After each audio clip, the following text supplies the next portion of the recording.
پہلے ایک جرم کیا, ٹینشن سے انکوائری پوری کی نہیں ہے.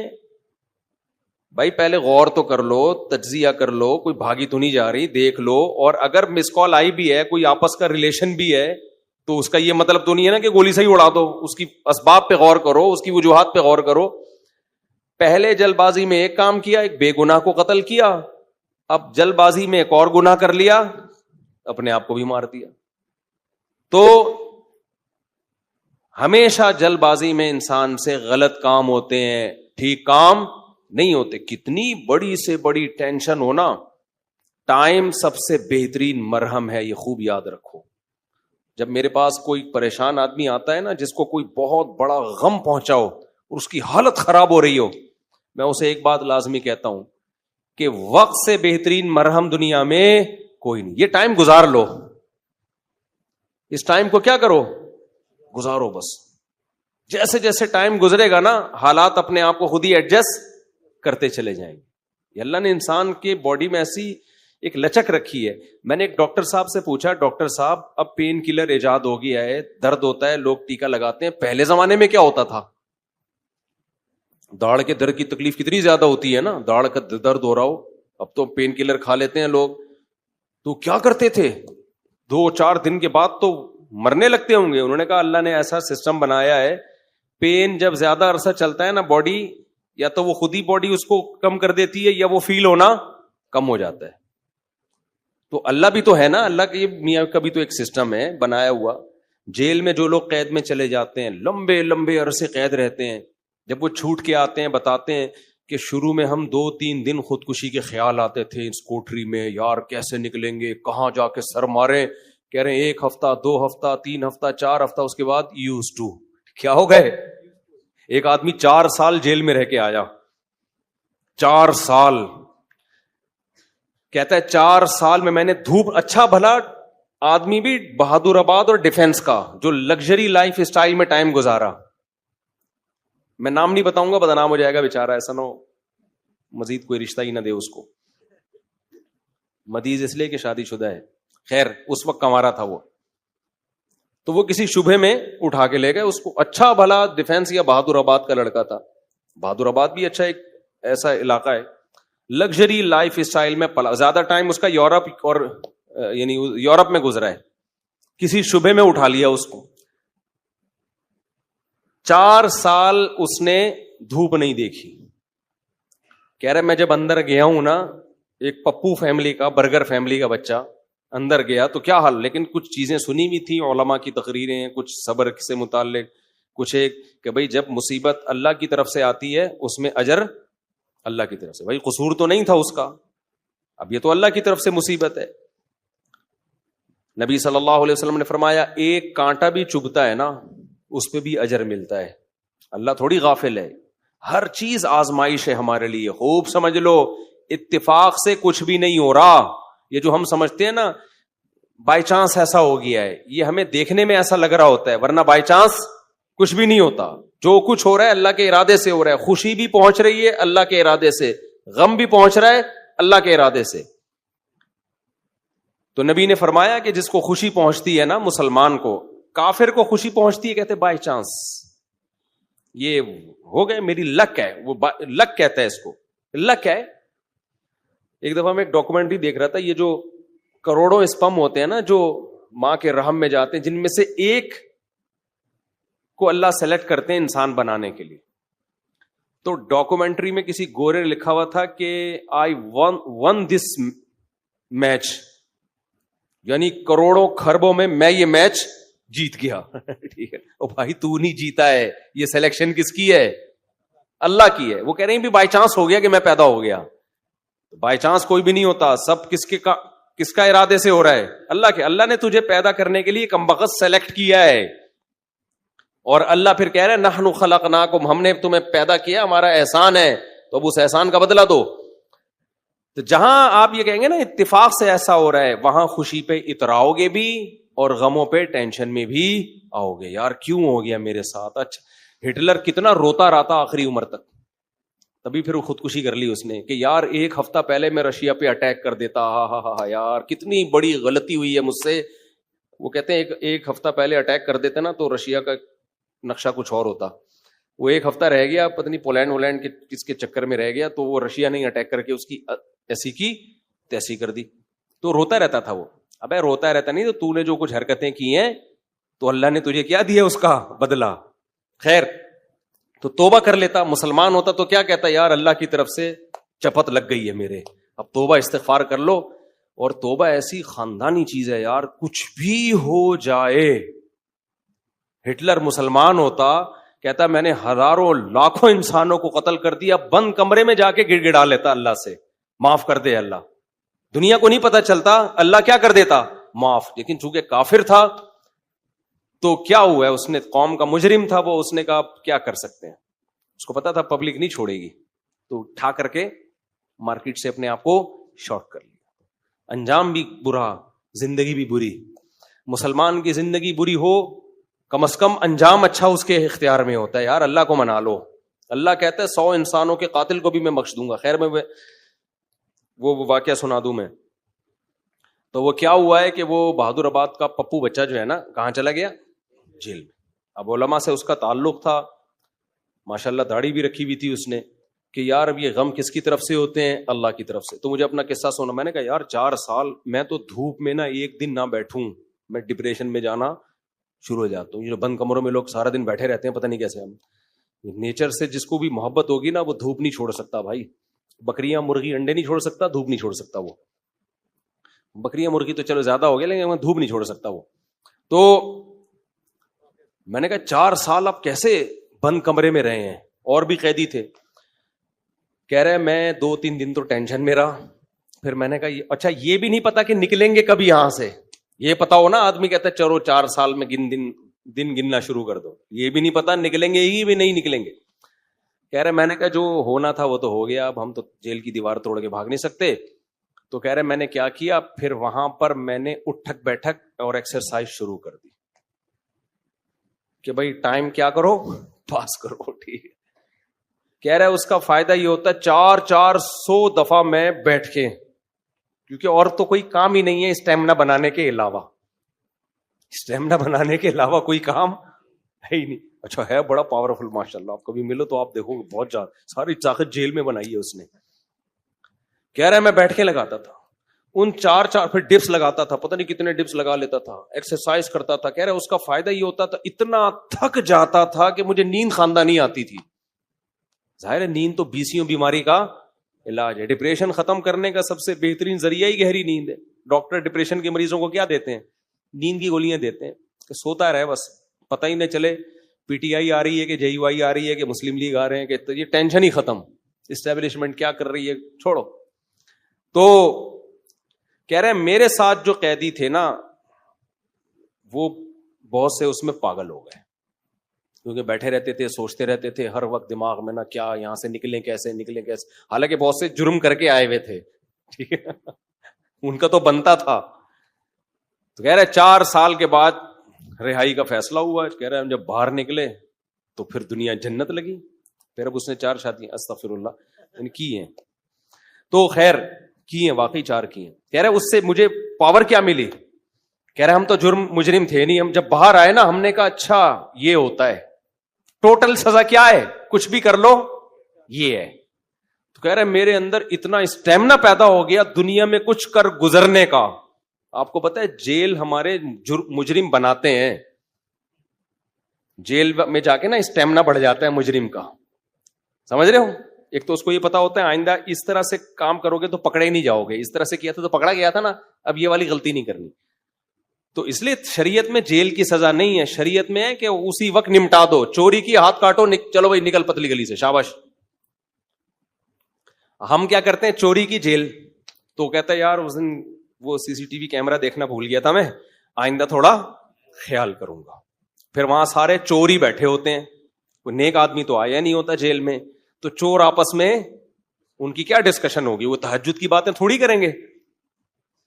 وہ ابھی تو نے کیا کرتا ہے, وہ میں نے اتنے بندے مار دیے, آپس میں ان کا گینگ بنتا ہے. پھر آپس میں نمبر ایک دوسرے کے ساتھ وہ شیئر کرتے ہیں کہ جب باہر نکلیں گے تو پھر دیکھتے ہیں ہم. اور 4 سال میں 10 سال میں کیا کچھ ہوتا ہی نہیں ہے.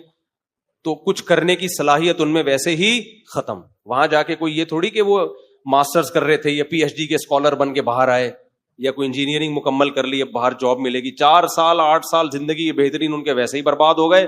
اب ان کے پاس کمانے کے لیے چپل چوری کے علاوہ اور کوئی راستہ ہوتا نہیں ہے, یا باقی چوریاں ڈکیتیوں کے علاوہ کوئی راستہ ہی نہیں ہوتا ان کے پاس. تو نظام اتنا گندا ہے, اس لیے اسلام نے سزا رکھی ہے, اس میں ادھار نہیں رکھا.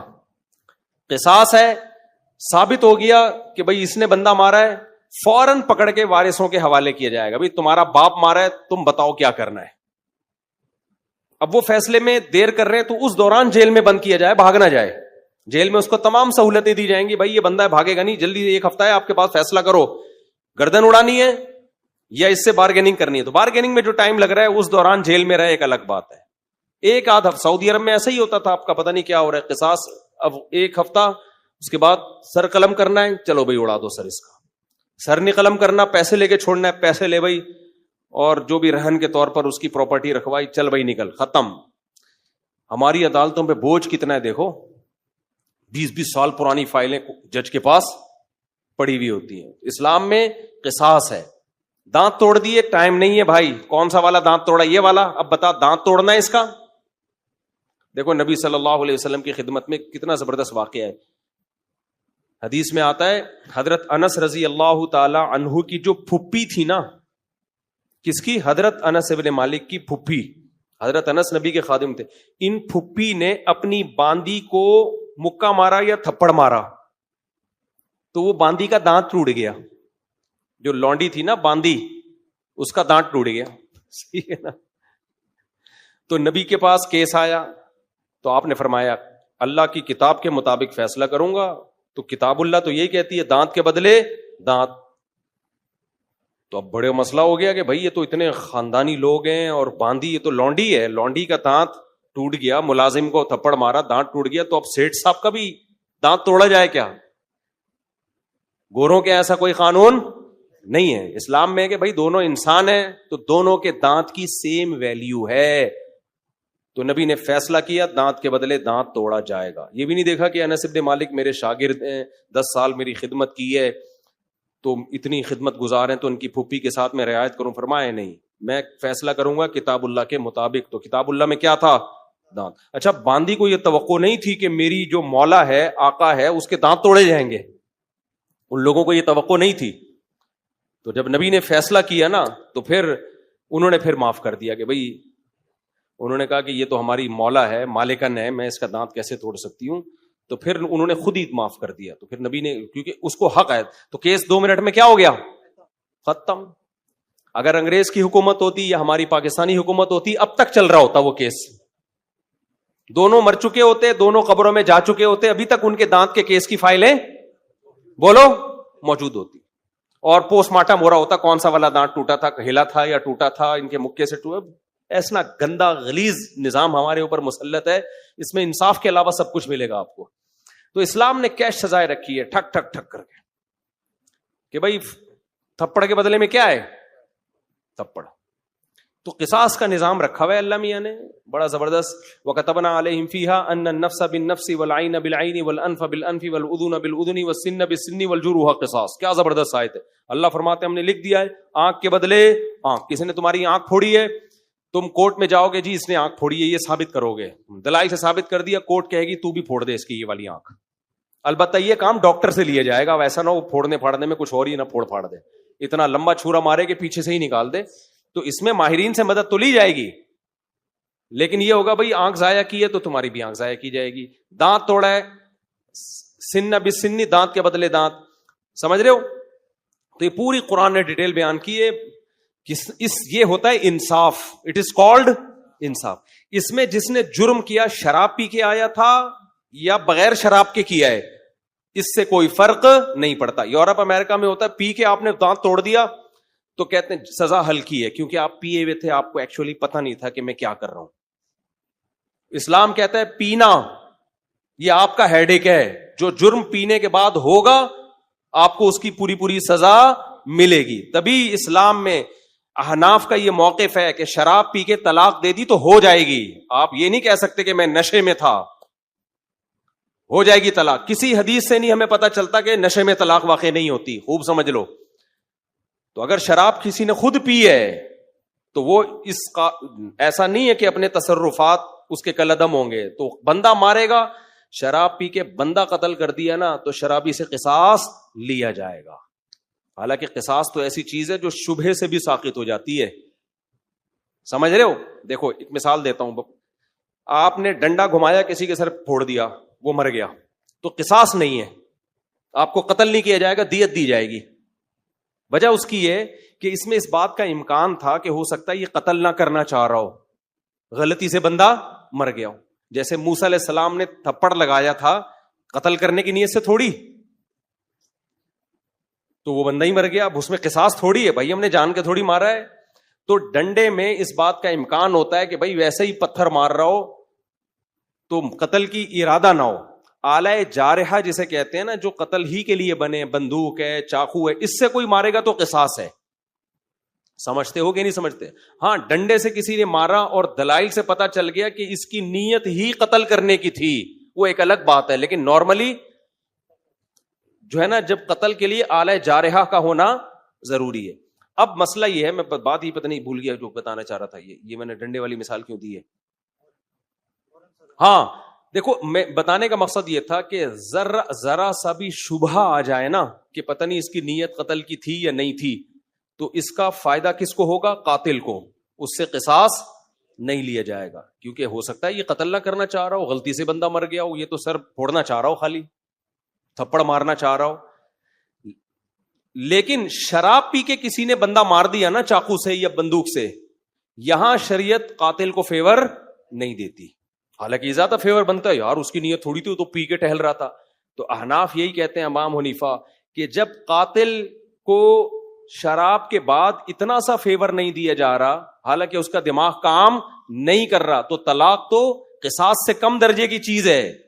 اس میں اگر کوئی پی کے طلاق دے گا نا تو ہو جائے گی, سمجھتے ہو, کیونکہ اس کے اس جرم کو فیور نہیں دیا جائے گا اس پہ, کیونکہ پی کیوں تو نے. وہ کہہ سکتا ہے نا میں تو پی ہوئی تھی تو مجھے کیا پتا, پینے سے پہلے تو تجھے پتا تھا نا, پینے کے بعد کچھ بھی ہو سکتا ہے, بندہ بھی مر سکتا ہے, بیوی کو ڈیورس بھی ہو سکتی ہے. یا ایک مشہور سوال ہے کہ پی اس نے, سزا بیوی کو کیوں دے رہے ہو؟ تو طلاق میں شریعت نے مرد کے تصرف کا اعتبار کیا ہے, اس میں عورت کی پوزیشن کو نہیں دیکھا ہے کہ وہ مظلوم تھی یا ظالم تھی. مرد کی, کیونکہ طلاق کہتے ہیں مرد کی ملکیت سے چیز کا نکلنا, اس میں شریعت نے یہ سمجھا ہے نقصان مرد کا زیادہ ہو رہا ہے. سمجھتے ہو کہ نہیں سمجھتے ہو؟ تو اب یہاں پر بھی یہی ہے کہ اگر کوئی بلا وجہ بیوی کو طلاق دے دے تو بھی تو عورت کا کیا قصور ہے, لیکن پھر بھی ہو جائے گی. تو ہم کہتے ہیں شراب پی کے دے رہا ہے تو بطریقے اولا ہوگی. تو آج کل بہت زیادہ ہو رہا ہے, اور پھر لوگ فتوے دائیں بائیں سے لے آتے ہیں کہ جی وہ فلاں نے, سعودیہ کے مفتی نے فتویٰ دیا ہے طلاق نہیں ہوئی چونکہ پیوی تھی, فلاں نے فتویٰ دیا. آج کیا ہوا ہے, ایک آدمی نے کھڑے کھڑے بیوی کو 6 طلاقیں دی ہیں, سب نے یہاں کے مدارس نے فتویٰ دیا, طلاقیں ہو گئی ہیں. سعودیہ کے کسی مفتی سے لائیو ویڈیو کال پہ بات کی, اس مفتی نے بولا کہ میں کسی فقہ شقہ کو نہیں مانتا, کوئی طلاق نہیں ہے. تو میں نے کہا یہی اس کے جاہل ہونے کی دلیل ہے کہ 1400 سال سے جو اسلامی قانون مرتب ہوا آ رہا ہے, اس جاہل آدمی کو وہ پتہ نہیں ہے, اور یہ اٹھ کے آیا ہے اسلام سکھانے کے لیے. تو یہ جو کہتے ہیں نا فقہ شقہ نہیں مانتا, اس کا مطلب ہوتا ہے سارے گھاس کھا رہے تھے, ہم اکیلے آئے ہیں دنیا میں جو اب قرآن و سنت کو ہم نے سمجھا ہے. خیر, تو کہاں سے کہاں بات چلی گئی, بہت اسپیڈ مار رہا ہوں آج میں. ہاں, بہادر آباد سے پھر وہ جیل سے نکلے. ہاں, تو یہ میں عرض کر رہا تھا کہ اسلام کا نظام کتنا بہتر ہے یار. زنا کیا ہے 100 کوڑے مارو, چھوڑ دو بس اس کو, پھر ملامت نہ کرو اس کو. شادی شدہ نے زنا کیا, رجم کرو, قصہ ختم, چلو بھائی. کمارے نے زنا کیا, 100 کوڑے دونوں کو چترول لگاؤ اور چھوڑ دو ان کو. کسی نے زنا کی غلط تہمت لگا دی, 80 کوڑے لگاؤ, چھوڑ دو, چل بھائی. کیس نہیں ہے لمبے لمبے, سمجھتے ہو کہ نہیں سمجھتے ہو؟ تو لمبے لمبے کیس نہیں ہے. تو ہمارے یہاں تو بہت ہی گندا نظام چل رہا ہے یار, اللہ بچا کے رکھیے, جیلوں سے اللہ بچائے. جیلوں میں خارج کی بیماریاں لگتی ہیں, پتہ ہے آپ کو, ایک دوسرے کی پھوڑے پھنسیاں ٹرانسفر ہو رہے ہوتے ہیں. گندگی کا ایک نظام ہے, بہت ہی گندا نظام ہے جیلوں کا. تو وہ صاحب جیل میں 4 سال جب کاٹ کر آئے تو کہہ رہے ہیں میں اتنا کانفیڈنس پیدا ہو گیا. لیکن چونکہ بندہ 2 نمبر نہیں تھا, جب 2 نمبر نہیں تھا تو برائیوں کی طرف نہیں گیا, اچھائیوں میں کانفیڈنس پیدا ہو گیا. تو اچھائی آپ کو پتا ہے، جس نے میرے بیان سنے ہو ایک اچھائی تو اس کو پتہ ہی ہوتی ہے کہ شادیاں میں نے 4 کرنی ہے. تو کہہ رہا ہے میں جیل سے باہر نکلا نا، بیانات میرے سنے ہوئے تھے، تو کہتا ہے میں نے سوچا کہ اب کسی کا باپ میرے کو روک کے دکھائے 4 شادیوں سے، کیونکہ اتنی ٹینشن جیل میں، کہہ رہا ہے میں نے اٹھا لی ہے کہ اب ٹینشن میرے لیے مسئلہ نہیں، کیونکہ دوسری میں آدمی ٹینشن کی وجہ سے نہیں کرتا نا، کہہ رہے ٹینشن کی ایسی کی تیسی. دیکھو اس نے صبر کیا نا، تو یہ جیل اس کے حق میں کیا ہو گیا؟ مفید. اگر صبر نہ کرتا، جلد بازی والا کام کرتا، جیل میں بیٹھا رہتا، یہ کیا ہو رہا ہے میرے ساتھ، میں نے تو کوئی ایسا گناہ نہیں کیا، اللہ کو میں ہی ملا تھا. کبھی حکومت کو گالیاں دیتا، کبھی پولیس کو گالیاں دیتا، کبھی فوج کو گالیاں دیتا، کبھی عمران خان کو، کبھی مسلم لیگ کو، کبھی کس کو. ان پہ کچھ بھی اثر جو بھی نہیں رینگتی ان کے اوپر. کیا خیال ہے؟ ان پہ جو بھی نہیں رینگتی، کسی پہ کچھ بھی نہیں ہونا تھا. اور اللہ کو بھی ایسے لوگ اعتراض کرنا شروع کر دیتے ہیں. اس نے یہ بولا بھائی میرے بس میں جو ہے میں وہ کروں گا، جو میرے بس میں نہیں ہے وہ میں نہیں کر سکتا.